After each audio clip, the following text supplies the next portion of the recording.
बच्चों हमने सीख लिया था कि अगर एंगल की वैल्यू 90 डिग्री टू 360 डिग्री है तो टी रेशियोज की वैल्यू कैसे फाइंड आउट करेंगे, 360 डिग्री टू अबाव है तो कैसे फाइंड आउट करेंगे, और अगर वैल्यूज नेगेटिव एंगल की वैल्यूज हैं तो हम टी रेशियोज की वैल्यू कैसे फाइंड आउट करेंगे। अब आते हैं, अगर एंगल की वैल्यूज बहुत छोटी है, स्मॉल एंगल है, मतलब 5 डिग्री से कम या उसके बराबर है, तो टी रेशियोज की वैल्यू कैसे फाइंड आउट की जाएगी। तो हम नेक्स्ट टॉपिक पे बढ़ते हैं, जहाँ लिखा हुआ है स्मॉल एंगल अप्रोक्सीमेशन। अप्रोक्सीमेशन इसलिए बोल रहे हैं कि हम जो टी रेशियो की वैल्यू फाइंड आउट करेंगे वो एक अप्रोक्सीमेट वैल्यू होगी। ठीक, तो अगर हमें theta very very less than very less है, या यूं कहें कि 5 डिग्री से कम है, तो कैसे फाइंड आउट करेंगे वैल्यू। तो साइन थीटा की वैल्यू अप्रोक्सीमेटली थीटा के बराबर होती है, कॉस थीटा की वैल्यू अप्रोक्सीमेटली 1 के बराबर होगी, और टेन थीटा की वैल्यू अप्रोक्सीमेटली थीटा के बराबर होगी। ध्यान देने की बात यह है, जो यहाँ पे थीटा की वैल्यूज है वो रेडियन में होनी चाहिए। कितने होनी चाहिए, रेडियन में। तो अगर थीटा 5 डिग्री से कम है या बराबर है तो sine theta approximately theta, tan theta भी अप्रोक्सीमेटली थीटा के बराबर, और कॉस थीटा 1 के बराबर होगा। ये कंक्लूजन हमें याद होना चाहिए। फिर भी कैसे आया उसकी भी बात कर लेते हैं, हम समझ लेते हैं, पर हमें ये माइंड में रखना पड़ेगा, ये हमें याद होना चाहिए। चलिए देखते हैं, एक ट्राइंगल दिखाई दे रहा है आपको, राइट एंगल ट्राइंगल। आप जानते हैं T ratios right angle triangle के लिए वैलिड है। आपको एक राइट एंगल ट्राइंगल दिखाई दे रहा है जहाँ पे मैंने थीटा कोशिश किया है कि कम से कम छोटा बनाया जाए, पर समझने के लिए हमें कुछ ऐसा यहाँ से समझना पड़ेगा कि आप समझिए, जो यहाँ पे थीटा जो एंगल बन रहा है, ठीक, वो बहुत छोटा है। अगर मैं एग्जैक्ट 5 डिग्री का एंगल या उससे कम बनाऊं तो बहुत छोटा दिखेगा, पर यहाँ पे समझने के लिए हम इसको, इस ट्राइंगल को कंसिडर कर सकते हैं। तो चलिए ध्यान से देखिएगा, अगर थीटा बहुत छोटा होगा तो हमें पता चलेगा जो बेस और हाइपोटेनस की वैल्यू है वो लेंथ लगभग लगभग सेम होगी। तो अगर थीटा बहुत बहुत कम होता है तो बेस और हाइपोटेनस की वैल्यू लगभग लगभग सेम होगी, जिसको मैंने आर से शो कर रखा है। ठीक है बच्चों, आगे जो यहाँ में थीटा के सामने वाली साइड होती है परपेंडिकुलर, हमें जो ए बी दिख रहा है परपेंडिकुलर वो हमें दिखाई दे रहा है। ठीक बच्चों, तो हमें ये डायग्राम कुछ इस तरह से दिखेगा कि ओ ए और ओ बी तो रेडियस की तरह शो हो रहा है, और ये जो आर्क की तरह हमने एक तरह से इसको दिखा रखा है। आर्क की लेंथ और इस ए बी की लेंथ लगभग लगभग सेम है, तो perpendicular behave like arc, and base and hypotenuse are near about equal and behaves like radius. तो बेस और हाइपोटेनस तो बराबर, लगभग लगभग बराबर है और रेडियस की तरह बिहेव कर रहा है, और जो परपेंडिकुलर है ए बी वो आर्क की तरह बिहेव कर रहा है। अगर आप इस डायग्राम को समझ चुके हैं तो आप इस कंक्लूजन को भी समझ सकते हैं। अगर मैं साइन थीटा की बात करूं तो वो बेसिकली परपेंडिकुलर बाय हाइपोटेनस का रेशियो होता है। परपेंडिकुलर कौन है बच्चों, आर्क, हाइपोटेनस है रेडियस, आर्क बाय रेडियस होता है एंगल, इसलिए साइन थीटा इसके बराबर हुआ थीटा के बराबर। अगर मैं कॉस थीटा की बात करूं तो वो होता है बेस बाय हाइपोटेनस का रेशियो, बेस और हाइपोटेनस दोनों लगभग लगभग सेम है रेडियस के बराबर, तो बेस और हाइपोटेनस सेम है तो उनका रेशियो कितना होगा, 1, इसलिए कॉस थीटा की वैल्यू कितनी होती है स्मॉल एंगल के लिए, 1। टेन थीटा की बात करें सिमिलरली बच्चों, आप निकाल सकते हैं परपेंडिकुलर बाय बेस, तो परपेंडिकुलर आर्क है और बेस रेडियस है तो आर्क बाय रेडियस थीटा होगा एंगल, इसलिए टेन थीटा की वैल्यू थीटा के बराबर होगी। चलिए कुछ एग्जांपल देखते हैं कि कैसे सोल्व करेंगे इसको। चलिए पहला एग्जांपल आपको दिखाई दे रहा है साइन 2 डिग्री। अगर एंगल पे ध्यान दे तो वैल्यू 5 डिग्री से कम है, तो ये स्मॉल एंगल वैल्यू है। इसको सोल्व करने के लिए हम जानते हैं कि साइन थीटा अप्रोक्सीमेटली किसने के बराबर होगा, थीटा के बराबर, और हम ये भी जानते हैं कि थीटा किसमें होना चाहिए, रेडियन में। तो सबसे पहले हमें थीटा दे रखा है डिग्री में, उसको कन्वर्ट करना होगा रेडियन में। चलिए बच्चों देखते हैं, पहले कन्वर्ट करते हैं डिग्री वाली वैल्यू को रेडियन में। तो मल्टीप्लाई करना पड़ेगा पाई बाय 180 डिग्री से, हमने मल्टीप्लाई किया पाई बाय 180 से। तो इसको सोल्व करेंगे तो ये वैल्यू हो जाएगी साइन पाई बाय 90, तो ये कन्वर्ट हो चुका है रेडियन में। फिर हम जानते हैं कि अगर थीटा बहुत छोटा है तो साइन थीटा अप्रोक्सीमेटली थीटा के बराबर, थीटा कितना हो चुका है बच्चों रेडियन में, पाई बाय 90, तो इसकी वैल्यू आ जाएगी अप्रोक्सीमेटली पाई बाय 90, तो ये वैल्यू हो जाएगी पाई बाय 90। तो थीटा की वैल्यू जो है साइन 2 डिग्री की वैल्यू 2 डिग्री मत कहिएगा, क्योंकि एंगल थीटा 2 डिग्री दिख रहा है तो हम कहते हैं साइन थीटा अप्रोक्सीमेटली थीटा, और आंसर 2 डिग्री कहना नहीं है। ऑप्शन फिर भी हो सकता है पर ऐसा नहीं है एंगल, क्योंकि यहाँ पे जो इस तरीके से जो आंसर आना चाहिए वो डिग्री में नहीं आएगा, वो किस में आएगा बच्चों, रेडियन में, इसलिए हमने एंगल को किस में कन्वर्ट किया, रेडियन में। फिर हम कह सकते हैं कि theta sine theta approximately theta के बराबर। नेक्स्ट सेकंड बात करते हैं जहाँ लिखा हुआ है कॉस 4 डिग्री। एंगल की वैल्यू देखें तो 5 डिग्री से कम है, हम जानते हैं कॉस थीटा अप्रोक्सीमेटली किसके बराबर होगा, अगर थीटा स्मॉल एंगल है तो वो होगा 1 के बराबर। तो ये cos 4 डिग्री की वैल्यू अप्रोक्सीमेटली कितने के बराबर होगी? 1 के बराबर। यहाँ पे हमें रेडियन में कन्वर्ट करने की जरूरत नहीं है, क्योंकि हम जानते हैं कि वैल्यू 1 ही आएगी, इसलिए हमें कन्वर्ट करने की जरूरत नहीं पड़ेगी। थर्ड पार्ट की बात करते हैं बच्चों, जहाँ लिखा हुआ है tan 3 डिग्री। एंगल की वैल्यू देखें तो 5 डिग्री से कम है। हम जानते हैं tan थीटा अप्रोक्सीमेटली थीटा के बराबर, और हम इसको 3 डिग्री के बराबर नहीं कह सकते, क्योंकि थीटा किस में होना चाहिए था बच्चों? रेडियन में। तो इसको पहले कन्वर्ट करना पड़ेगा रेडियन में। तो हमने बोला tan 3 डिग्री को कन्वर्ट किया रेडियन में, तो मल्टीप्लाई किया पाई बाय 180 से, सिंप्लीफाई किया तो ये बचेगा पाई बाय 60। अब मैं कह सकता हूँ tan थीटा अप्रोक्सीमेटली थीटा के बराबर, तो इसका वैल्यू कितनी होगी? Pi by 60। आगे बढ़ते हैं बच्चों, ये जस्ट ऐसे ही समझाया गया है कि अगर कैसा ही वैल्यू आ जाए, डेसिमल में आ जाए, तो भी हम आंसर दे सकते हैं। लिखा हुआ cos 1.8 डिग्री, एंगल देखा जाए तो वैल्यू 5 डिग्री से कम है। अगर वैल्यू 5 डिग्री से कम है तो हम जानते हैं cos थीटा अप्रोक्सीमेटली 1 के बराबर। तो 1.8 डिग्री, 1.6 जो भी लिखा हो, हमें उससे डरने की जरूरत नहीं है। हम सीधा कहेंगे cos थीटा की वैल्यू अप्रोक्सीमेटली 1 के बराबर, तो कितना वैल्यू होगी इसकी? 1। ठीक है बच्चों। बच्चों कुछ इंपॉर्टेंट ट्रिग्नोमेट्रिक फॉर्मूलाज हैं, वो हमें याद होने चाहिए, ताकि हम आने वाले फिजिक्स के क्वेश्चंस को सॉल्व कर पाए इजीली, हमें कोई दिक्कत ना हो। वैसे ये आपको याद भी होते हैं पहले से, फिर भी हम एक बार रिमाइंड कर लेते हैं। ठीक, sine square theta plus cos square theta की वैल्यू 1 होती है, आइडेंटिटीज है इनके, हमें डेरिवेशन काम के नहीं है, हमें कंक्लूजन याद होने चाहिए। 1 प्लस टेन स्क्वायर थीटा की वैल्यू सेक स्क्वायर थीटा के बराबर होती है। 1 प्लस कॉट स्क्वायर थीटा की वैल्यू कोसेक स्क्वायर थीटा के बराबर होती है। नेक्स्ट जो तीन आइडेंटिटीज है वो हमारे लिए सबसे ज्यादा काम की है। ये आइडेंटिटी साइन ए प्लस बी, ये होता है sign A cos B plus cos A sine B. Sign A minus B की बात करें तो होता है sign A cos B minus cos A sine B. ठीक बच्चों, अगर यहाँ प्लस है तो इधर बीच में भी प्लस साइन दिख रहा है, इधर माइनस है तो बीच में भी माइनस साइन आएगा। ठीक है, बाकी ये टर्म्स हमें याद होनी चाहिए। अगले आगे बढ़ते हैं, लिखा हुआ है cos A plus B. Cos A plus B की बात करें तो इसकी आइडेंटिटी होती है cos A cos B minus sign A sine B. Cos A minus B की आइडेंटिटी होगी cos A cos B plus sign A sine B. Cos में थोड़ा रिवर्स चलता है, अगर यहाँ प्लस है तो इधर बीच में माइनस साइन आ रहा है, तो अगर यहाँ माइनस है तो इधर प्लस साइन आ रहा है। तो ये ध्यान से देखते चलिए, और ताकि हमें याद रखना आसान हो।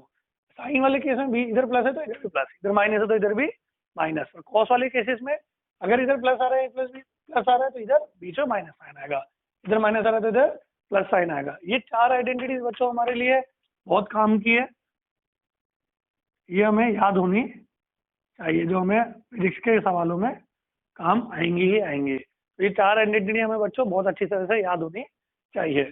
अगली जो दो है वो है टेन ए प्लस बी और tan A minus B. Tan A plus B की identity tan A plus tan B upon one minus tan A tan B, और टेन ए माइनस बी की आइडेंटिटी होती है tan A minus tan B upon one plus tan A tan B. फिर से इसको याद रखने का, अगर ऊपर प्लस है तो ऊपर भी पॉजिटिव साइन आ रहा है बीच में, और यहाँ पे माइनस में है। ठीक, इधर माइनस है तो इधर भी माइनस साइन आएगा ऊपर न्यूमरेटर में, और डिनोमिनेटर में प्लस साइन आएगा। तो याद रखिए, बाकी ये चार उम्मीद करता हूँ आपको लिखते लिखते याद हो जानी चाहिए। बच्चों जो हमने अभी आइडेंटिटी याद किया उनके ऊपर कुछ क्वेश्चन की प्रैक्टिस कर लेते हैं। पहले पार्ट पे आते हैं जहाँ लिखा हुआ है साइन 105 डिग्री। आप इस एंगल को उन दो पार्ट्स में स्प्लिट करें, या उन दो एंगल में स्प्लिट करें जिन एंगल्स पे वैल्यू हमें टी रेशियोज की वैल्यू हमें पता है। ठीक है, तो हमने इसको स्प्लिट किया दो पार्ट्स में, 60 डिग्री प्लस 45 डिग्री। अगर हमें साइन 105 डिग्री की वैल्यू निकालनी है तो देखिए कैसे निकालते हैं। हमने इसको स्प्लिट किया 60 डिग्री प्लस 45 डिग्री में। ठीक है बच्चों, जब हमने इसको इस तरह से स्प्लिट किया 60 डिग्री और 45 डिग्री, इन दोनों एंगल्स पे हमें टी रेशियोज की वैल्यू पता है, हमने उस फॉर्म में से स्प्लिट किया। अब ये फॉर्म इस तरह से दिख रहा है हमें, साइन ए प्लस बी की फॉर्म में हमें ये दिखाई दे रहा है। अगर साइन ए प्लस बी की फॉर्म में दिखाई दे रहा है तो हमें आइडेंटिटी पता है। साइन ए प्लस बी की आइडेंटिटी जहाँ पे ए तो 60 डिग्री दिख रहा है और बी 45 डिग्री दिख रहा है, तो चलिए आइडेंटिटी लगाते हैं, जो होता है sign A cos B plus cos A sine B. ठीक है बच्चों, हमें ये आइडेंटिटी याद है, तो हमने बोला sign A cos B plus cos A sine B. तो साइन ए की जगह 60 डिग्री और बी की जगह 45 डिग्री, प्लस कॉस ए की जगह 60 डिग्री साइन बी की जगह 45 डिग्री। हम साइन 60 डिग्री की वैल्यू जानते हैं √3/2 इंटू कॉस 45 डिग्री की वैल्यू 1/√2 प्लस कॉस 60 डिग्री की वैल्यू 1/2 साइन 45 डिग्री की वैल्यू 1/√2। इसको सिंप्लीफाई करेंगे तो ये जगह √3/2√2 प्लस 1/2√2। 2√2 एलसीएम लिया तो बच्चों आ जाएगा आंसर √3 प्लस 1/2√2। तो साइन 105 डिग्री की वैल्यू कितनी हुई? √3 प्लस 1/2√2। नेक्स्ट आते हैं, क्या लिखा हुआ है बच्चों, cos 75 डिग्री। हमें इसकी वैल्यू आइडेंटिफाई करनी है। अगर हमें cos 75 डिग्री की वैल्यू आइडेंटिफाई करनी है तो हम जानते हैं एंगल को पहले उन दो पार्ट्स में स्प्लिट करें या उन दो एंगल के फॉर्म में स्प्लिट करें जिनकी एंगल की वैल्यूज हमें टी रेशियोज पे, जिन एंगल्स पे हमें टी रेशियोज की वैल्यू पता है। तो चलिए अब आप सोचिए कि इसको कौन से फॉर्म में स्प्लिट करना चाहिए। अगर मैं इसको स्प्लिट करूँ 90 डिग्री माइनस 15 डिग्री, तो 90 डिग्री पे तो हमें वैल्यू पता है पर 15 डिग्री पे हमें पता नहीं है। अगर मैं इसको स्प्लिट करूँ 16 degree plus 60 degree plus 15 degree, 60 degree पे वैल्यू पता है पर 15 डिग्री पे हमें पता नहीं है। तो इसको स्प्लिट करना चाहिए उन एंगल्स के फॉर्म में जिनकी एंगल्स पे हमें टी रेशियोज की वैल्यू पता है। तो मैंने इसको स्प्लिट किया 45 डिग्री प्लस 30 डिग्री, तो बनेगा तो कितना 75 डिग्री, और इन एंगल्स पे हमें टी रेशियोज की वैल्यू ऑलरेडी मालूम है। चलिए अगर यहाँ देखें तो ये बेसिकली उस आइडेंटिटी के फॉर्म में दिखाई दे रहा है, cos a प्लस बी के आइडेंटिटी के फॉर्म में हमें ये दिखाई दे रहा है। cos a प्लस बी की आइडेंटिटी लगाते बच्चों हम जानते हैं cos a प्लस बी की आइडेंटिटी है, a की जगह यहाँ पे हमें 45 दिख रहा है और b की जगह 30 दिखाई दे रहा है। cos a की जगह cos a cos b, ये हो जाएगा cos 30 डिग्री। अगर इधर प्लस आता है तो बच्चों बताया था इधर क्या आना चाहिए, माइनस। cos में अगर उधर प्लस दिख रहा है तो इधर क्या दिखता था, क्या होना चाहिए था, माइनस। और फिर आएगा साइन ए की जगह 45 डिग्री और बी की जगह साइन बी की जगह 30 डिग्री। तो ये हमने आइडेंटिटी लगा दी है बच्चों। आगे बढ़ते cos 45 डिग्री की वैल्यू हमें पता है ये होता है 1/√2। cos 30 डिग्री की वैल्यू हमें पता है ये होता है √3/2 माइनस साइन 45 डिग्री की वैल्यू 1/√2, साइन 30 डिग्री की वैल्यू 1/2। अगर आप इसे सिंप्लीफाई करें, एलसीएम लेके सिंप्लीफाई करें तो ये वैल्यू आ जाएगी √3 माइनस 1 अपॉन 2√2। 2√2 बच्चों एलसीएम लेंगे, इधर भी दिख रहा है √3 अपॉन 2√2, इधर दिख रहा है 1 अपॉन 2√2, एलसीएम या 2√2 तो आ जाएगा √3 माइनस 1 अपॉन 2√2। इस तरह से cos 75 डिग्री की वैल्यू भी हम आइडेंटिफाई कर सकते हैं। आगे बढ़ते बच्चों लिखा हुआ है थर्ड पार्ट में cos 15 डिग्री। फिर से हम एंगल को cos 15 डिग्री की वैल्यू हमें डायरेक्टली पता नहीं है, हमने फिर से आइडेंटिटी की मदद ली, एंगल को दो पार्ट में स्प्लिट किया, लिखा 45 डिग्री माइनस 30 डिग्री। ठीक है, आगे अगर हम देखते हैं तो ये दिख रहा है हमें cos a माइनस बी की फॉर्म में, तो हमें a की जगह दिख रहा है 45 डिग्री और b की जगह दिख रहा है 30 डिग्री। हमने आइडेंटिटी लगाई cos a 45, a की जगह 45 डिग्री, cos b की जगह 30 डिग्री, इधर माइनस होता इधर आता था plus, sine a sine b, sine 45 degree sine 30 degree. अगर आप वैल्यू पुट करें cos 45 की वैल्यू 1/√2, cos 30 की वैल्यू √3/2 प्लस साइन 45 की वैल्यू 1/√2, साइन 30 की वैल्यू 1/2। फिर से एलसीएम ले सिंप्लीफाई करें तो आंसर आ जाएगा √3 + 1 अपॉन 2√2। ये वैल्यू आ चुकी है cos 15 की। आगे बढ़ते बच्चों एक और देखते हैं फोर्थ पार्ट प्रैक्टिस के तौर पर। देखिए आप भी ट्राई कीजिए खुद से और सोचिए क्या करना चाहिए, फिर भी यहाँ से समझिए। अब लिखा हुआ है साइन 67 डिग्री। इस एंगल की वैल्यू, इसकी इस एंगल पे भी हम डायरेक्ट वैल्यू जानते नहीं है, आइडेंटिटी की मदद से हम इसको आइडेंटिफाई करते हैं। देखिए एंगल को स्प्लिट करें दो पार्ट्स में, उन दो पार्ट्स में स्प्लिट कीजिए जिन पर हमें एंगल की टी रेशियोज की वैल्यू पता है। तो हमने इसको लिखा 37 डिग्री प्लस 30 डिग्री, तो इसको स्प्लिट किया 37 डिग्री प्लस 30 डिग्री। आप और कुछ सोचे कि अगर हम इसको लिखते हैं 45 डिग्री प्लस 22 डिग्री, तो हमें 45 का तो वैल्यू पता है पर 22 का हमें वैल्यू पता नहीं है, तो ऐसा करना सही नहीं होगा। इसलिए हमने उन एंगल से स्प्लिट कीजिए जिन पर हमें वैल्यूज पता है ऑलरेडी टी रेशियोज की। तो हमने लिखा 37 डिग्री प्लस 30 डिग्री, तो 67 होता है, ये इस तरह से स्प्लिट हो गया। फिर हमने अब उसके बाद बहुत आसान है बच्चों, हम लगा सकते हैं आइडेंटिटी साइन ए प्लस बी की। तो ए की जगह 37 डिग्री दिख रहा है और बी की जगह 30 डिग्री दिख रहा है, तो हम कह सकते हैं sign A cos B plus cos A sine B, ये आइडेंटिटी है। वैल्यू शूट करी बच्चों, साइन 37 की वैल्यू होती है 3/5, कॉस 30 की वैल्यू होती है √3/2 इंटू करके, प्लस फिर कॉस 37 की वैल्यू 4/5 और साइन 30 की वैल्यू इंटू 1/2। एलसीएम लेंगे 10 आ जाएगा, 10 एलसीएम आ जाएगा तो सॉल्व करेंगे तो आ जाएगा 3√3 + 4 अपॉन 10। ये बच्चों वैल्यू आ चुकी है साइन 67 डिग्री की। अगेन नेक्स्ट बात पे आते हैं बच्चों, इस तरह से हम इन वैल्यूज को सॉल्व कर सकते हैं अलग अलग तरीके से आइडेंटिटी की मदद से। आगे बढ़ते हैं, जो फॉर्मूला आ रहे हैं बच्चों वो सबसे ज्यादा काम के हमारे लिए, कई बार हमें ये बहुत काम आएंगे आने वाले आगे क्वेश्चंस में। कई बार हम आंसर निकाल देंगे पर ऑप्शन हो सकता है ना मैच करे, पर इन आइडेंटिटी की मदद से हम उसे आइडेंटिफाई कर पाएंगे। तो बच्चों ये आइडेंटिटीज जो है ये सबसे ज्यादा काम की है, ठीक, इसे ध्यान से सुनिएगा, अब ध्यान से समझिएगा।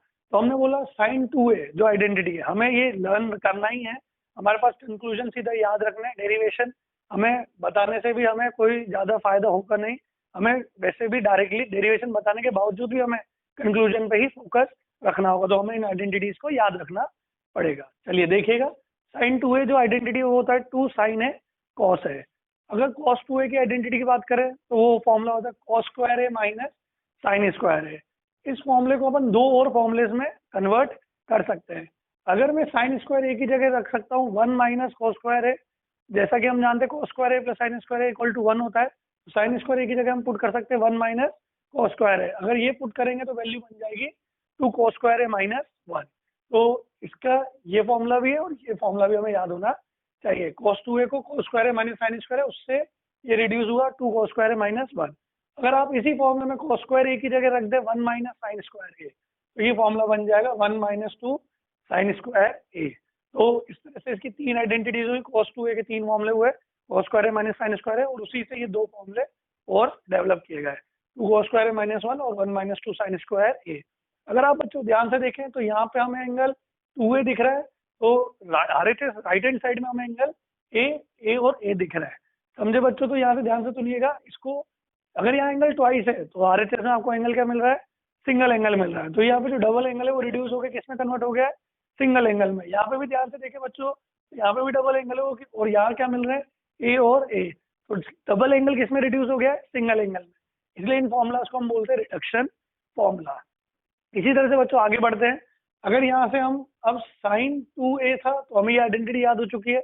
हमने देखा अब साइन है, इसकी वैल्यू बात कर रहे हैं, साइन है। अगर यहाँ एंगल ट्वाइस था तो यहाँ पे सिंगल मिल रहा था, आधा हो रहा था एंगल। यहाँ पे ए तो फॉर्मूले में एंगल उसका आधा आएगा, तो साइन 2a था 2 साइन है कॉस है। अगर 2a की जगह ए होगा तो यहाँ पे एंगल उसके आधे आएंगे, तो यहाँ आ जाएगा 2 साइन a/2 कॉस a/2। ये भी हमें बहुत काम आएंगे बच्चों, फॉर्मूले याद हो जाना चाहिए। तो साइन 2a का फॉर्मूला याद है तो हमें ये भी याद हो जाएगा। अगर 2a था तो यहाँ पे एंगल आधा हो रहा था, ए और ए। अगर यहाँ ए है तो इधर a/2 और a/2, एक आधा होगा। आगे बढ़ते बच्चों, cos 2a के लिए बात के फॉर्मूले में याद थे, तो हम यहाँ से cos a की आइडेंटिटी निकालते हैं। cos 2a में फॉर्मूला था 2 cos स्क्वायर है माइनस 1। यहाँ पे एंगल डबल था तो यहाँ एंगल उसका हाफ मिल रहा है, सिंगल 2a का a मिल रहा है। तो अगर यहाँ पे a है तो यहाँ पे मिलेगा a/2। तो cos 2a का अगर हमें फॉर्मूला याद है 2 cos स्क्वायर है माइनस 1, तो हम cos a को कह सकते हैं 2 cos स्क्वायर, यहाँ पे a तो इसका आधा, a/2 माइनस 1। माइनस 1 को उधर इस तरफ लेफ्ट हैंड साइड में ला दे तो आपको ये माइनस 1 हो जाएगा तो प्लस में हो जाएगा, तो ये वैल्यू आ जाएगी 1 plus cos a equal to 2 cos square a/2। इनको हमें रिड्यूस डेवलप भी करना आना चाहिए, जिस तरह से हम याद रख रहे हैं, और हमें ये लिखते लिखते याद भी हो जाने चाहिए। आगे बढ़ते बच्चों, cos 2a का एक और identity 1 minus 2 sine square a। अब यहाँ देखें तो एंगल ट्वाइस है तो यहाँ पे उसका आधा मिल रहा है। हमने लिखा cos है तो यहाँ पे 1 माइनस 2 साइन स्क्वायर, यहाँ एंगल a तो यहाँ मिलेगा a/2, तो cos equal to 1 minus 2 sign square a/2। ठीक है, अगर हम 2 साइन स्क्वायर a/2 इधर भेज दें और cos से इधर ला दें तो ये हो जाएगा 1 माइनस cos है। इसी से हम ये बना सकते हैं 1 minus cos equal to 2 sign square a/2। तो cos a को इधर ला दीजिए, माइनस आ जाएगा, माइनस वाली टर्म, साइन स्क्वायर वाली टर्म उधर भेजेंगे तो प्लस हो जाएगा। तो 1 minus cos equal to 2 sign square a/2, ये हमें काम आएंगे बच्चों फॉर्मूले, तो याद हो जाने चाहिए। tan 2a की आइडेंटिटी होती है 2 tan है 1 माइनस tan स्क्वायर a। तो इसको हालांकि ये बहुत कम यूज आएगा, फिर भी लिख सकते हैं हम tan 2a equal to 2 tan है 1 माइनस tan स्क्वायर a। बच्चों हमने रिडक्शन फॉर्मूला को लर्न कर लिया था, जो भी हमने सीखा था कि sin 2a cos 2a इनकी वैल्यूज क्या होगी, और sin a से फिर क्या फॉर्मूला बना, cos a का क्या फॉर्मूला बना, और tan 2a का भी फॉर्मूला हमने याद कर लिया था। आगे बढ़ते इन्हीं पैटर्न पे कुछ क्वेश्चंस को प्रैक्टिस करते हैं। पहले पार्ट का बच्चों जहाँ लिखा हुआ है sin 74 डिग्री। अब हमारे पास इसकी वैल्यू को फाइंड आउट करना है। चलिए अब इसके बारे में सोचते हैं, जो अभी तक हमने सीखा है क्या कर सकते हैं। sin 74 की डायरेक्ट वैल्यू हमें कोई पता नहीं है। अगर हम एक तरीका सीखा था कि इसको 2 पार्ट में स्प्लिट करें, कोशिश करते स्प्लिट करने की, तो अगर मैं इसको स्प्लिट करूँ तो मैं लिख सकता हूँ इसको sin 30 degree plus 44 degree. 30 degree plus 44 degree होगा तो क्या 74 डिग्री, पर हमें 30 डिग्री से तो टी रेशियोज की वैल्यू पता है, बट 44 डिग्री में पता नहीं है, तो वो तरीका काम नहीं करेगा। हम चाहे तो इसको ऐसे लिख सकते थे sin 37 डिग्री प्लस 37 डिग्री, फिर हम sin a प्लस b की आइडेंटिटी लगा सकते थे, आ जाएगा आंसर, कोई दिक्कत नहीं होगी। पर उससे भी एक फास्ट तरीका, हमने इसको लिखा sine 2 into 37 degree, 37 degree plus 37 degree में लिख के ऐसे लिख दिया 2 इंटू 37 डिग्री, तो 2 इंटू 37 होगा तो क्या 74 डिग्री। अगर हम इसको देखें तो हम ऑब्जर्व करेंगे कि ये साइन 2a के फॉर्म में दिखाई दे रहा है ये टर्म।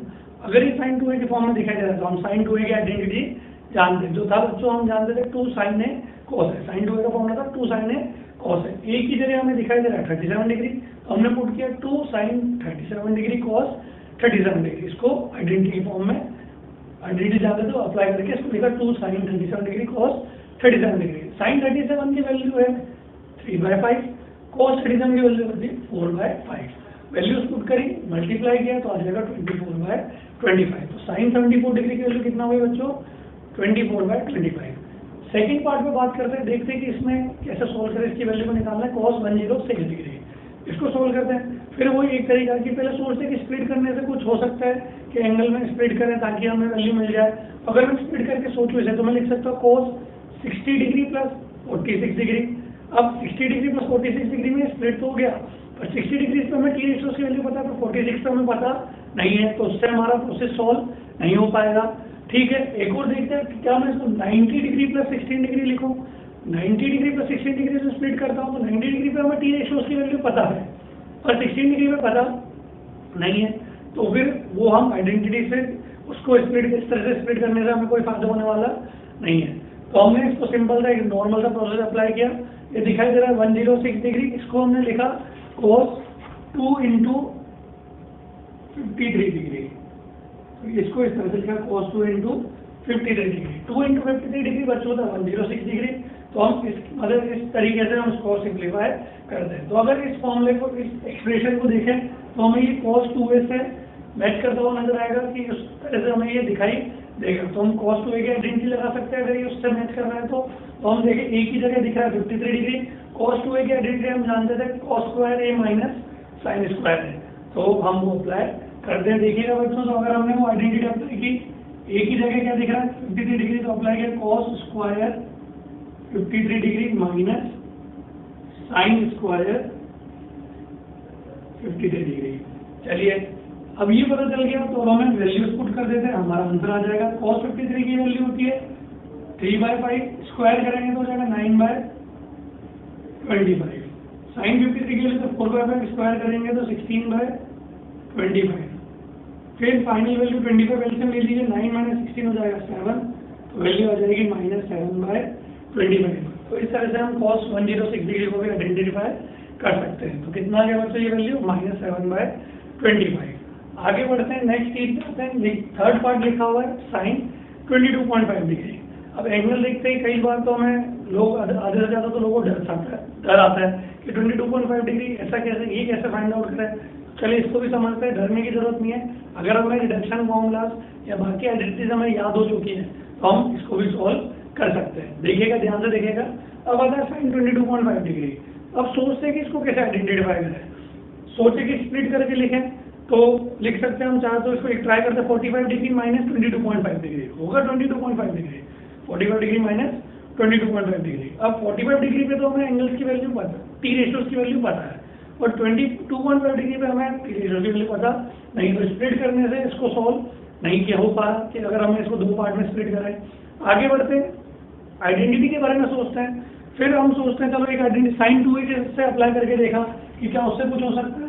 अगर हमने इस तरह से लिखा sin 2 इंटू a की जगह 22.5 डिग्री लेते हैं तो sin 2 है, फॉर्मूला बन जाएगा 2 sin a की जगह 22.5 डिग्री cos a और a की जगह 22.5 डिग्री। ये बना आइडेंटिटी sin 2a की मदद से सॉल्व करें। हमें ढूंढना है वैल्यू sin 22.5 डिग्री की। 2 इंटू 2.5 डिग्री हो जाएगा 45 डिग्री, तो sin 45 की वैल्यू हमें पता है, sin 22.5 की वैल्यू हमें चाहिए, पर हमें इस फॉर्म में cos 22.5 भी आ रहा है जिसकी वैल्यू हमें पता नहीं है। अब एक इक्वेशन और दो वेरिएबल, sin 22.5 डिग्री भी नहीं पता, cos 22.5 डिग्री भी नहीं पता, एक इक्वेशन से दो वेरिएबल सॉल्व नहीं हो पाएंगे, तो इस आइडेंटिटी को लगाना भी हमारे लिए सही नहीं होगा, क्योंकि इसकी मदद से भी हम आंसर तक नहीं पहुंच पा रहे। आगे बढ़ते हैं, फिर हमने देखा cos 2a की आइडेंटिटी से कुछ हो सकता है, तो हमने यूज की cos 2a की आइडेंटिटी जो हमने लर्न किया था रिडक्शन फॉर्मूला में। cos 2a की जो आइडेंटिटी हमने यहाँ यूज किया वो है cos 2a equal to 1 minus 2 sign square A. अब इस आइडेंटिटी में ए की जगह पुट किया हमने 22.5 डिग्री। तो देखिए आगे क्या होता है, तो हमने पुट किया cos 2 इंटू ए की जगह 22.5 degree equal to 1 minus 2 sign square A की जगह पुट किया 22.5 डिग्री। तो यहाँ से अगर आप ध्यान दें तो cos 2 इंटू 22.5 डिग्री बच्चों बन जाएगा 45 डिग्री। तो ये हो जाएगा cos 45 डिग्री, इसकी वैल्यू हमें पता है, equal to 1 minus 2 sign square 22.5 degree. Sine 22.5 degree की वैल्यू हमें फाइंड आउट करनी है। इस केस में cos 45 की वैल्यू पता है, इक्वल टू RHS में है तो 1 माइनस 2 यहाँ पे साइन 22.5 वैल्यू में आइडेंटिफाई करनी है। एक इक्वेशन और एक ही वेरिएबल है तो हम उसको फाइंड आउट कर सकते हैं। तो इसकी मदद से हम साइन 22.5 डिग्री की वैल्यू को फाइंड आउट कर सकते हैं। देखिएगा cos 45 डिग्री की वैल्यू होती है 1/√2, इसकी वैल्यू को RHS में लेके जाएंगे तो ये हो जाएगा 1 minus 1/√2। Minus 2 sign square 22.5 degree को LHS में लेके गए तो ये हो जाएगा प्लस में हो जाएगा 2 साइन स्क्वायर 22.5 डिग्री। आगे बढ़ते बच्चों इसको LCM लेके सिंपलीफाई किया तो ये हो जाएगा √2 माइनस 1/√2 और LHS LHS कर रहा है 2 साइन स्क्वायर 22.5 डिग्री। अब यहाँ से हमने साइन स्क्वायर 22.5 डिग्री की वैल्यू अगर देखें तो 2 नीचे ले लेंगे, डिनोमिनेटर में आ जाएगा तो हो जाएगा √2 माइनस 1/2√2 और वो किसकी वैल्यू होगी बच्चों, साइन स्क्वायर 22.5 डिग्री की। और हमें वैल्यू किसकी आइडेंटिफाई करनी है, साइन 22.5 डिग्री। तो हमें ये स्क्वायर को रिमूव करना पड़ेगा, अगर स्क्वायर हटाएंगे तो RHS में क्या आ जाएगा रूट। तो इसलिए साइन 22.5 डिग्री की वैल्यू देखिए क्या बन गई बच्चों, इधर तो सिंपलीफाई किया तो हो गया था √2 माइनस 1/2 नीचे आ गया था ये वाला तो 2√2 और स्क्वायर हटाएं तो क्या आ जाएगा होल रूट। तो साइन 22.5 डिग्री की वैल्यू चुकी है √2 माइनस 1/2√2 का होल रूट। इस तरह से हम साइन 22.5 डिग्री की वैल्यू को फाइंड आउट कर सकते हैं। चलिए बच्चों अब आगे बढ़ते हैं, आगे बात करते हैं नेक्स्ट टॉपिक जो हमें समझना है वो है रेंज ऑफ ट्रिग्नोमेट्रिक फंक्शंस, कि ट्रिग्नोमेट्रिक फंक्शंस की रेंज क्या होगी। रेंज मतलब उनकी वैल्यू कहाँ से कहाँ तक लाई करेगी या कहाँ से कहाँ तक हो सकती है। चलिए अगर हम बात करें पहले टी रेशो जो है साइन फंक्शन की बात करते हैं। ठीक, साइन फंक्शन की जो रेंज है वो होती है -1 से +1। इसका मतलब इनकी वैल्यू साइन फंक्शन की वैल्यू -1 से +1 के बीच में आएगी। -1 से छोटी नहीं हो सकती और 1 से बड़ी नहीं आएगी। इट मीन्स साइन फंक्शन की मिनिमम वैल्यू कितनी होगी बच्चों, -1, क्योंकि ये उससे और छोटा ऑब्टेंड या उससे और छोटी वैल्यू ऑब्टेंड नहीं होगी। और इसकी मैक्सिमम वैल्यू कितनी होगी, +1, क्योंकि इस फंक्शन की वैल्यू 1 से बड़ी नहीं ऑब्टेंड होती। सिमिलरली कॉस फंक्शन की रेंज भी होती है -1 से +1। इसकी रेंज भी वेरी करेगी, मतलब इसकी वैल्यूज भी आएंगी -1 से +1 के बीच में। -1 से छोटी नहीं आएगी और +1 से बड़ी नहीं होगी। सिमिलरली इसका भी मिनिमम वैल्यू कितनी हुई, -1 और मैक्सिमम वैल्यू कितनी हुई, +1। आगे बात करते हैं नेक्स्ट tan फंक्शन की बात करते हैं बच्चों। tan फंक्शन की जो वैल्यू होती है उसकी जो रेंज है वो होती है -∞ से +∞। मतलब tan फंक्शन की वैल्यू -∞ से +∞ के बीच में आ सकती है या उनके बीच में लाए करेगी। इधर ध्यान दीजिएगा बच्चों, यहाँ हमने ग्रेटर देन का साइन लगा, इक्वल टू साइन नहीं शो किया। जैसे यहाँ लिखा हुआ ग्रेटर देन इक्वल टू, तो यहाँ पे सिर्फ greater than, equal to sine यहाँ नहीं बनाया, यहाँ पे भी इक्वल टू साइन नहीं बनाया है। इक्वल टू साइन इसलिए नहीं बनाया बच्चों क्योंकि इनफाइनाइट कभी भी अप्रोच नहीं हो सकता, इसलिए इक्वल टू इनफाइनाइट लिखना सही नहीं होगा। तो इसलिए हमने सिर्फ लिखा -∞ से +∞, क्योंकि कोई भी वैल्यू को हम इनफाइनाइट तक हम कभी भी अप्रोच नहीं कर पाएंगे, इसलिए हम उसको इक्वल टू से शो नहीं कर रहे। आगे देखिएगा बच्चों, ये ज्यादा और इम्पोर्टेंट चीज है हमारे लिए, एक्सप्रेशन में लिखा हुआ है, ये लिखा हुआ a sin theta + b cos theta. इसकी रेंज क्या होगी। अभी तो हमने ट्रिग्नोमेट्रिक फंक्शन देखे, ये एक और फंक्शन है जिसमें साइन और कॉस दोनों फंक्शन आ रहे हैं। ठीक है बच्चों, ध्यान से देखिएगा, a sin theta + b cos theta. इसकी रेंज होती है -√a² + b² से +√a² + b², जहाँ पे a जो है साइन का कोएफिशिएंट है और b कॉस का कोएफिशिएंट है। ये कैसे हुआ कि इसकी रेंज यहाँ से यहाँ तक कैसे होगी, इसका प्रूफ अभी हम आगे देखेंगे। पर याद रखना, हमें प्रूफ के बावजूद भी हमें इसका कंक्लूजन याद रखना है कि इसकी रेंज कहाँ से कहाँ तक होती है, -√a² + b² से +√a² + b²। मिनिमम वैल्यू कितनी आ सकती है इसकी, -√a² + b² और मैक्सिमम वैल्यू कितनी हो सकती है इस फंक्शन की, +√a² + b²।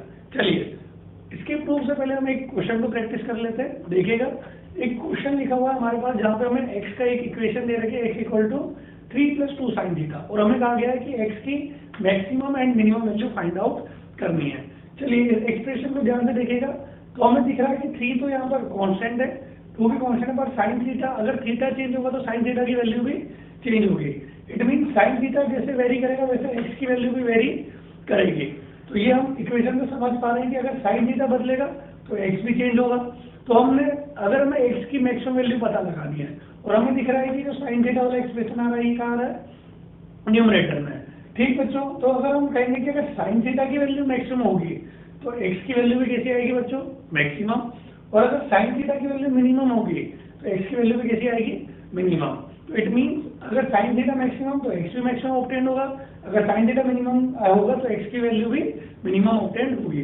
तो चलिए देखते हैं बच्चों, हम साइन थीटा की मैक्सिमम और मिनिमम वैल्यू जानते हैं जो भी हमने रेंज से सीखा है। चलिए, तो अगर मैं एक्स की मिनिमम वैल्यू पता लगाना चाहता हूँ तो मुझे इस इक्वेशन में साइन थीटा की भी क्या वैल्यू पुट करनी पड़ेगी, मिनिमम वैल्यू। और हम जानते हैं साइन थीटा की मिनिमम वैल्यू कितनी होती है बच्चों, -1। तो इस इक्वेशन में साइन थीटा की जगह पुट किया -1। तो इसको सिंप्लीफाई करेंगे तो 3 - 2 ये कितना हो जाएगा बच्चों, 1। तो इस एक्सप्रेशन की जो एक्स की मिनिमम वैल्यू आएगी वो कितना आएगी, +1। आगे बढ़ते हैं, हमें एक्स की मैक्सिमम वैल्यू फाइंड आउट करनी है तो साइन थीटा की भी वैल्यू कैसे पुट करनी पड़ेगी, मैक्सिमम साइन थीटा की मैक्सिमम वैल्यू होती है +1, तो हमने साइन थीटा की जगह पुट किया +1। सिंप्लीफाई करेंगे बच्चों तो ये आ जाएगा 3 + 2 5। तो एक्सप्रेशन की एक्स की मैक्सिमम वैल्यू क्या होगी, 5। तो इस तरह से हम एक्स की minimum and maximum value find out कर सकते हैं। बच्चों नेक्स्ट क्वेश्चन की बात करते हैं, जहाँ लिखा हुआ है if a sin theta plus b cos theta equal to a sin theta plus alpha, then we have to find value of a and alpha. हमें a एंड अल्फा की वैल्यू फाइंड आउट करनी है। देखिए बच्चों, अगर हम ये सवाल सीख लेंगे तो हमें एक चीज पता चल जाएगी कि इस फंक्शन को, जहाँ पर दो t फंक्शन ट्रिग्नोमेट्रिक फंक्शन दिखाई दे रहा है, उसको हम सिंगल फंक्शन में कैसे रिड्यूस करेंगे। अगर हमें ये प्रोसेस या ये एक तरीके से डेरिवेशन ही अगर ये हमने देख लिया तो हमें ये पता चल जाएगा कि इस फंक्शन को सिंगल फंक्शन में, सिंगल ट्रिग्नोमेट्रिक फंक्शन में कैसे बदलेंगे। तो ध्यान से देखिएगा, हमें दिया हुआ था कि a sin theta plus b cos theta a sin theta plus alpha के बराबर है। अब ये एक्सप्रेशन हमें दिख रहा है sin a प्लस b की तरह, तो हम sin a प्लस b की आइडेंटिटी हम लर्न कर चुके हैं और हमें वो अप्लाई करना आता है। तो चलिए, हमने sin a प्लस b की आइडेंटिटी अप्लाई की, जो होता है sin a cos b plus cos a sin b। a की जगह थीटा और b की जगह अल्फा, इसलिए ये बन गया sin theta cos alpha plus cos theta sin alpha. चलिए आगे बढ़ते हैं। एलएचएस तो ऐसे ही चल रहा है, a sin theta plus b cos theta. इस कैपिटल ए को अंदर मल्टीप्लाई किया और इस तरह से लिखा a cos alpha into sin theta, इस तरह से लिखा जा सकता है। प्लस a इससे भी मल्टीप्लाई होगा तो हो जाएगा a sin alpha cos theta. यहाँ तक आ चुका है। अब बच्चों, दोनों एलएचएस और आरएचएस दोनों इक्वल हैं। अगर हम इसे कंपेयर करें तो इधर भी sin थीटा की टर्म है, उधर भी sin थीटा की टर्म है, इधर भी cos थीटा की टर्म है, उधर भी cos थीटा की टर्म है। अब ये LHS और RHS तभी इक्वल होगा जब sin थीटा का कोएफिशिएंट जो LHS में है और जो RHS में है, cos थीटा का कोएफिशिएंट जो LHS में है, जो RHS में, वो दोनों बराबर हो, तब जाके ये कंडीशन सेटिस्फाई होगी। तो हमें इस एक्सप्रेशन से पता चला कि जो sin थीटा के कोएफिशिएंट है LHS और RHS के, वो दोनों बराबर होने चाहिए। जो cos थीटा का कोएफिशिएंट है, कोएफिशिएंट का मतलब उसके आगे लिखा हुआ है, इधर भी जो cos थीटा के आगे जो था, और ये दोनों बराबर होने चाहिए। तो हमने कहा कि यहाँ sin थीटा का कोएफिशिएंट है स्मॉल है, यहाँ पर है a cos अल्फा, तो हम कहेंगे a cos अल्फा किसके बराबर होना चाहिए, a के बराबर। इसे फर्स्ट इक्वेशन मार्क कर दी। इसी तरह से cos थीटा का कोएफिशिएंट यहाँ इधर है b और इधर है a sin अल्फा, ये दोनों भी बराबर होने चाहिए, तब जाके ये कंडीशन सेटिस्फाई होगी। तो हमने कहा a sin अल्फा भी किसके बराबर होगा, b के बराबर। इसको हमने सेकंड इक्वेशन मार्क कर दी। तो हमने कंपेयर किया LHS और RHS को, तो हमें पता चला a cos alpha small a के बराबर होना चाहिए, a sin alpha small b के बराबर होना चाहिए। चलिए अब आगे बढ़ते हैं। अब हमें इस कैपिटल A की वैल्यू फाइंड आउट करनी है। उसके लिए हमने एक चीज अप्लाई की कि इक्वेशन 1 का स्क्वायर करें और इक्वेशन 2 का स्क्वायर करें और दोनों को क्या कर दें, ऐड कर दें। अगर हम 1 और सेकंड के स्क्वायरिंग करके ऐड कर दें तो देखिए हमें क्या मिलेगा, स्क्वायरिंग करेंगे तो ये हो जाएगा a square cos square alpha और इधर आ जाएगा स्मॉल a स्क्वायर, ये हो जाएगा a square sin square alpha और ये हो जाएगा b स्क्वायर। जब ऐड करेंगे तो LHS टर्म ऐड होगी और RHS टर्म ऐड होगी। तो स्क्वायरिंग करके ऐड करें तो LHS टर्म होगी a square cos square alpha plus a square sin square alpha. ये हमारे पास LHS वाली टर्म आ चुकी है। RHS वाली टर्म्स को ऐड करें तो ये हो जाएगा a square plus b square, ये हो जाएगा a square plus b square. इसमें से बच्चों इन दोनों में से कॉमन लिया जा सकता है a स्क्वायर। अगर a स्क्वायर कॉमन लेंगे तो ब्रैकेट में बचेगा sin square alpha plus cos square alpha. और हम जानते हैं sign square alpha plus cos square alpha की वैल्यू कितनी हो जाएगी 1, जो कि हमने आइडेंटिटी पढ़ी थी कि sine square theta plus cos square theta कितना होता है 1।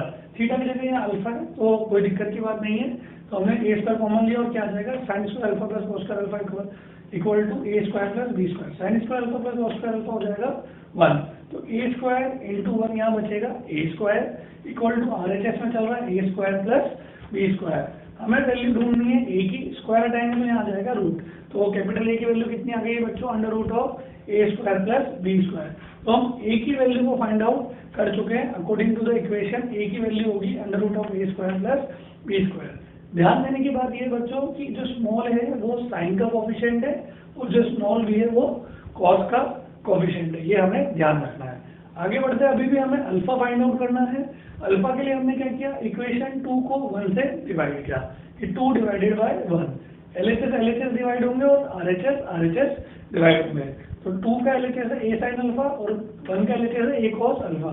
LHS डिवाइड होगा तो आ जाएगा a sin alpha upon a cos alpha. RHS divide होगा तो b अपॉन a, क्योंकि हम कर रहे हैं 2 डिवाइड बाय 1, तो इधर आ जाएगा RHS में b अपॉन a। a से capital A cancel, sine alpha by cos alpha हम जानते हैं उसे कह सकते हैं tan अल्फा, क्योंकि साइन बाय कॉस होता है tan, तो हमने इसके लिखा tan alpha equal to RHS में चल रहा था b अपॉन a। हमें ढूंढना है अल्फा। अगर हम अल्फा की बात करें तो tan को उधर भेजेंगे, साइड भेजेंगे तो उसे लिखते हैं हम tan इनवर्स। अगर एक ट्रिग्नोमेट्रिक फंक्शन को इस तरह भेजा जाए तो उसको ऐसे शो करना पड़ता है इनवर्स के रूप में, तो इधर जाएगा tan इधर जाएगा तो आ जाएगा tan इनवर्स, तो ये आ जाएगा b अपॉन a। तो अल्फा की वैल्यू कितनी आ जाएगी बच्चों tan inverse b upon a। ये है अल्फा को फाइंड आउट करने का तरीका। हमें फिर से ध्यान रखना है कि जो b है वो कौन है, कॉस का कोफिशिएंट, और a जो है वो कौन है, साइन का कोफिशिएंट। तो ये है tan अल्फा का फॉर्म वैल्यू आ गई फाइंड आउट करने के लिए, अल्फा को फाइंड आउट करने के लिए, ये वैल्यू आ गई a को फाइंड आउट करने के लिए। चलिए इसको अब आगे बढ़ते हैं और देखते हैं इस इक्वेशन को और सिंप्लीफाई रूप में लिखते हैं। हमारे पास ये लिखा होगा a sin theta plus b cos theta equal to a sin theta plus alpha. यहाँ पे हमने कैपिटल A की वैल्यू रखी, कैपिटल A की वैल्यू कितनी आई under root of a square plus b square. तो ये इक्वेशन हमें कुछ इस तरह से शो होगी कि a sin theta plus b cos theta कितना हो जाएगा under root of a square plus b square sin theta plus alpha. Alpha की वैल्यू जो भी एंगल होगा वो पुट कर सकते हैं, पर अभी हमने उसको सिर्फ अल्फा से ही शो कर रखा है। चलिए, तो कैपिटल A की जगह हमने पुट किया under root of a square plus b square. तो हमारे पास ये इक्वेशन इस फॉर्मेट में आ गई थी बच्चों। अब आप जानते हैं कि ये जो डबल यहाँ पे दो फंक्शन थे साइन और कॉस, वो रिड्यूस हो चुका है अब सिंगल फंक्शन के फॉर्म में, और वो है साइन फंक्शन। अब हम ये भी जानते हैं कि जो साइन फंक्शन है साइन थीटा प्लस अल्फा मिलकर एक एंगल होगा। साइन फंक्शन की जो मिनिमम वैल्यू होती है वो हमने रेंज में पढ़ा था, होती है -1 और मिक्सअप वैल्यू होती है +1। अगर साइन की यहाँ मिनिमम वैल्यू रखेंगे तो हमें इस पूरे फंक्शन की क्या मिल जाएगी मिनिमम वैल्यू। अगर हम यहाँ साइन फंक्शन की मैक्सिमम वैल्यू रखेंगे तो हमें इस पूरे फंक्शन की कैसी वैल्यू मिल जाएगी मैक्सिमम वैल्यू। तो हम बच्चों अगर यहाँ पे हम रखें साइन की मिनिमम वैल्यू -1 तो इसकी मिनिमम वैल्यू आ जाएगी minus under root of a square plus b square. तो इस फंक्शन की मिनिमम वैल्यू कितनी होगी minus under root of a square plus b square. अगर यहाँ पे हम साइन फंक्शन की मैक्सिमम वैल्यू रखें +1 तो ये वैल्यू आ जाएगी plus under root of a square plus b square. तो इस फंक्शन की मैक्सिमम वैल्यू कितनी हो जाएगी plus under root of a square plus b square. तो इस तरह से हमने ये प्रूव कर दिया कि a sin theta plus b cos theta की मिनिमम वैल्यू होती है minus under root of a square plus b square and maximum value होती है plus under root of a square plus b square. तो ये है, इस तरह से हमें ये प्रूफ भी मिल चुका है। तो इसी प्रूफ पे या इस कंक्लूजन पे हम आगे के कुछ क्वेश्चन की प्रैक्टिस करते हैं। और अब हमें ये याद होना चाहिए कि हम डायरेक्टली चाहे हमें प्रूफ याद है तो अच्छी बात है, और हमें इसका कंक्लूजन डायरेक्टली याद होना चाहिए कि अगर a sin theta plus b cos theta है तो उसको हम सिंगल फंक्शन में बदलना चाहेंगे तो वो हो जाएगा capital A sin theta plus alpha, जहाँ पे कैपिटल A की value under root of a square plus b square और अल्फा जो होता है tan अल्फा की वैल्यू b अपॉन a, ये हमने सीख लिया है। चलिए, और इस फंक्शन की मिनिमम और मैक्सिमम वैल्यू भी हमने अभी समझ ली है कि मिनिमम वैल्यू होगी minus under root of a square plus b square और मैक्सिमम वैल्यू होगी plus under root of a square plus b square. आगे बढ़ते हैं, हमारे पास एक क्वेश्चन लिखा हुआ है जहाँ पे हमें y इक्वल टू एक इक्वेशन दे देगा -5 sin theta plus 12 cos theta, और हमें कहा गया है कि find y minimum and y maximum, मतलब y की मिनिमम एंड मैक्सिमम वैल्यू हमें फाइंड आउट करनी है। अगर हम इस एक्सप्रेशन को देखें तो ये हमें कुछ ऐसा दिखाई दे रहा है a sin theta plus b cos theta, उस फॉर्मेट में दिख रहा है जहाँ पे a की वैल्यू जो साइन का कोएफिशिएंट है वो है -5 और b की वैल्यू है 12। अगर हम जानते हैं कि इस फंक्शन की मिनिमम वैल्यू और मैक्सिमम वैल्यू क्या होगी वो भी हमने समझा था। इस फंक्शन की मिनिमम वैल्यू होती है minus under root of A square plus B square. तो ए तो है -5 और बी है +12, तो हमने लगा minus under root of A square plus B square. -5 का स्क्वायर करेंगे तो हो जाएगा बच्चों 25 और 12 का स्क्वायर होगा 144। ऐड करेंगे तो ये हो जाएगा 25 + 144 169। 169 का रूट लेंगे तो बच्चों 13, इसलिए y मिनिमम वैल्यू कितनी हो गई -13। और इसी फंक्शन की मैक्सिमम वैल्यू होती है प्लस का under root of A square plus B square. A की जगह है -5, बी की जगह है 12, तो हमने पुट किया under root of -5 square plus 12 square. Simplify करेंगे तो आ जाएगा वैल्यू +13। तो इस फंक्शन की हम मैक्सिमम और मिनिमम वैल्यू इस तरह से फाइंड आउट कर लेंगे अगर हमें कंक्लूजन याद है। आगे बढ़ते हैं बच्चों, इधर लिखा हुआ है कि एक इक्वेशन दे रही 3 cos theta plus 4 sin theta equal to a sin theta plus alpha. इसको ये इक्वेट करके दिया और हमें पूछा है फाइंड a एंड अल्फा। हमें फाइंड आउट करना है a और अल्फा। हम जानते हैं कि अगर फंक्शन इस फॉर्मेट में दिया हुआ है तो a की वैल्यू होती है under root of a square plus b square और tan अल्फा की वैल्यू होती है b/a, क्योंकि अभी हमने ये रिजल्ट देखा था। चलिए, तो हम पहले ही ढूंढे कि स्मॉल a और स्मॉल b क्या है या उसकी वैल्यू क्या है। तो स्मॉल a होता था साइन का कोफिशिएंट, साइन थीटा का कोफिशिएंट, तो a की वैल्यू हो जाएगी 4 और b की वैल्यू हो जाएगी 3, जो कॉस का कोफिशिएंट है। अगर आप इसे गलत डिटरमाइन करेंगे तो आपके आंसर सही नहीं आएंगे, स्पेशली अल्फा का आंसर फिर सही नहीं आएगा। तो हमें ये ध्यान रखना है कि a और स्मॉल b की वैल्यू क्या होगी। तो हमने देखा कि स्मॉल a जो है वो साइन का कोफिशिएंट होता है, इसलिए a की वैल्यू 4 होगी और b की वैल्यू 3 होगी। उसके बाद बहुत आसान है, आप सब रिजल्ट अप्लाई कीजिए। कैपिटल A की वैल्यू से under root of a square plus b square, तो ये हो जाएगा 4 स्क्वायर प्लस 3 स्क्वायर का रूट, ये वैल्यू आ जाएगी 5। और tan अल्फा की वैल्यू होती है b/a, b की वैल्यू 3 है और a की वैल्यू 4 है, तो ये हो जाएगा tan अल्फा 3/4। और हम जानते हैं कौन से एंगल पे वैल्यू tan की 3/4 आती है, वो होता है 37 डिग्री, इसलिए बच्चों अल्फा के आंसर हो जाएगा 37 डिग्री। तो इस तरह से हम इस फंक्शन को चाहे तो हम इस तरह से सिंगल फॉर्म में लिख सकते हैं। a की जगह क्या पुट कर सकते हैं 5 और अल्फा की जगह 37 डिग्री, तो इस फंक्शन की वैल्यू हो जाएगी 5 sin थीटा प्लस 37 डिग्री। ये चीजें हमें आने वाले चैप्टर्स के फिजिक्स के चैप्टर के क्वेश्चन में काम आएंगी, तो इसलिए हमें ये अच्छी तरह से याद होना चाहिए। ये हमारे लिए सबसे काम का बात है।